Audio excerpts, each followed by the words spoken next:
Welcome to Penrose Learning, where we make understanding easy. You start by preparing the phone and getting into ColorOS recovery now. Power charge to at least 50% because interrupted flashing can brick the device.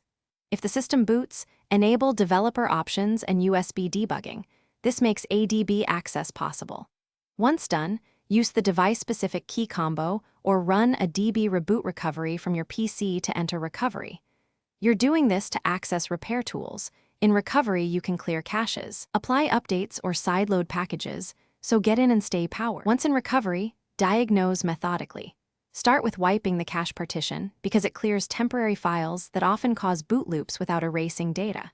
If a system update or restore is needed, sideload the official OTA package with a DB sideload file name. Zip or apply from SD card.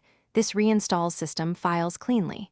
Make sure the package matches your model and build to avoid mismatches.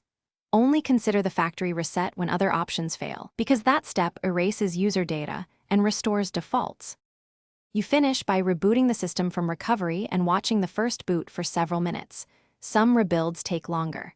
If the phone remains in a boot loop, return to recovery and reflash the stock firmware with the official recovery tool. This replaces corrupted partitions. Make sure you use the exact firmware for your model. If reflashing fails repeatedly, suspect hardware issues.